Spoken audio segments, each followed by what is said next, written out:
मोतिहारी के गांधी आश्रम बंजरिया पंडाल में मनरेगा बचाओ संग्राम राष्ट्रव्यापी जन आंदोलन के सफल क्रियान्वयन हेतु प्रेस वार्ता में शशि भूषण राय कांग्रेस कमेटी के जिला अध्यक्ष द्वारा बताया गया कि कांग्रेस पार्टी ने केंद्र सरकार के नए VVGRAMG अधिनियम के विरुद्ध मनरेगा बचाओ अभियान शुरू करने का निर्णय लिया है। श्री राय ने बताया कि यह नया कानून मनरेगा की वैधानिक गारंटी को समाप्त करता है और ग्राम पंचायतों एवं ग्राम सभाओं के अधिकारों को कमजोर करता है। इससे स्पष्ट है कि केंद्र को आवंटन में नियंत्रण बढ़ेगा तथा पंचायतों की शक्ति कम होगी। श्री राय ने कहा कि देश पहले ही कोरोना का दंश झेल चुका है, जिससे मजदूरों का पलायन बड़ी संख्या में हुआ है, लेकिन सरकार ने नए कानून लगाकर पलायन रोकने के बजाय मजदूरों के पलायन को और बढ़ा दिया है। श्री राय ने चिंता व्यक्त करते हुए कहा कि बिहार जैसे गरीब राज्य को अपने हिस्से का 40% देना होगा, जो कि कतई संभव नहीं है, जबकि पूर्व में 90% की राशि राज्यों को केंद्र सरकार द्वारा दी जाती है। उन्होंने यह भी कहा कि अब आवंटन राज्यों को प्राप्त होगा या नहीं, इसकी कोई गारंटी नहीं है, क्योंकि केंद्र इस कानून में शक्तिशाली हो गया है और राज्य पर वित्तीय बोझ बढ़ेगा, जिससे और विकासात्मक कार्य रुकेंगे। श्री राय ने कहा कि रोजगार विरोधी सरकार स्थानीय निकायों को कमजोर कर बेरोजगारी बढ़ाना चाहती है, जबकि बापू का सपना था कि ग्राम पंचायतें स्वायत्ता होगी और मजबूती से स्थानीय समस्याओं पर कार्य करेगी। लेकिन मौजूदा सरकार धर्म के नाम पर देश को बांटना चाहती है, रोजगार खत्म करना चाहती है और फिर देश से को गुलामी की ओर धकेलना चाहती है। उन्होंने स्पष्ट शब्दों में कहा कि राज्यों से बिना चर्चा के संघीय ढांचा को कमजोर किया जा रहा है, जो मनरेगा के आत्मा पर सीधा हमला है। श्री राय ने यह भी कहा कि पूरे देश में मनरेगा बचाओ संग्राम चलाया जाएगा और आवश्यकता पड़ी तो कांग्रेस का मांगो अधिकार चलाएगी। मोतिहारी से टुडे 24 क्राइम न्यूज के लिए हरिवंश कुमार की रिपोर्ट। आने के बिना मजबूर नहीं हूँ। ये हम लोगों का कार्यक्रम शुरू हो चुका है।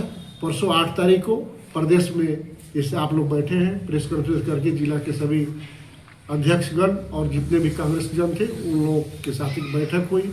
आज हमारे जिला के जो भी पदाधिकारीगण हैं और आप लोगों के माध्यम से जिला में हम लोग इस न्यूज को दे रहे हैं। कल हम लोगों का 1 दिवसीय अनशन होगा और इसके बाद चरणबद्ध तरीके से यह योजना प्रारंभ कर आगे गांव-गांव तक बढ़ाई जाएगी। कल 11 तारीख को अंबेडकर जी के मूर्ति के सामने हम लोग का 1 दिवसीय धरना होगा और भूख हड़ताल रहेगा। सांकेतिक रूप से 12 जनवरी को पंचायत स्तर पर जनसंपर्क होगा। 12 जनवरी से 29 जनवरी तक पंचायत स्तर पर जनसंपर्क का कार्य होगा। 30 जनवरी को सभी जगह शांतिपूर्ण धरना होगा। 30 जनवरी से 6 फरवरी तक जिला स्तरीय मनरेगा बचाओ धरना होगा। 7 फरवरी से 15 फरवरी तक राज्य स्तरीय विधानसभा का घेराव होगा। 16 फरवरी से 25 फरवरी तक क्षेत्रीय AICC रैलियां होगी और इस ढंग से चरणबद्ध तरीके से हम लोग का विरोध इस सरकार के प्रति और जो भी नई योजना लाई गई है, जिस योजना को ऊपर से प्रत्यापित किया जा रहा है, इस सरकार चाहेगी, केंद्र सरकार चाहेगी तो ये पैसा देगी, चाहेगी तो नहीं देगी, योजना अपने मन से देगी। और आप लोगों के माध्यम से मैं इस योजना से जुड़े हुए जितने भी, चाहे वो लेबर क्लास के लोग हों, मजदूर क्लास के लोग हों, पंचायती राज, त्रिस्तरीय पंचायती राज के समिति सदस्य हों,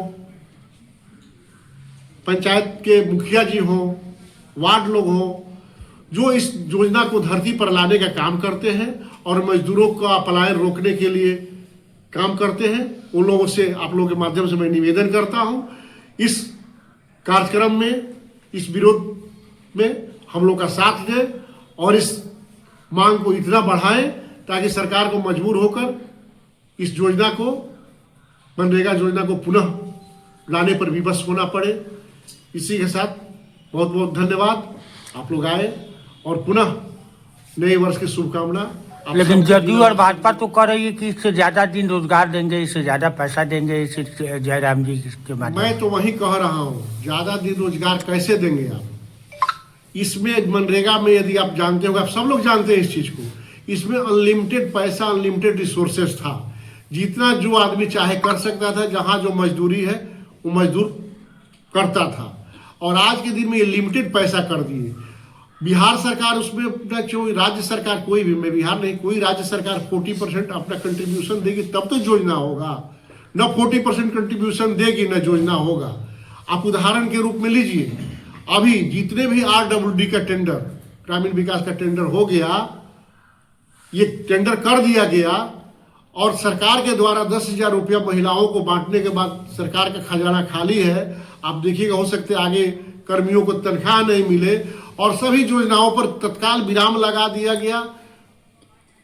वहां से कह दिया गया सचिवालय से कि भी तत्काल काम बंद करिए, क्योंकि सरकार के पास कोष में पैसा नहीं है। आप समझिए कि बिहार में रिसोर्सेस क्या है। कर्ज का पैसा जाता है उसको अपने बांट कर महिलाओं के बीच में 10,000 रुपया बांटकर अपनी सरकार बना लिया। ये उचित बात नहीं है। आप रिसोर्सेज पैदा करिए, महिलाओं को प्रोत्साहित राशि दीजिए।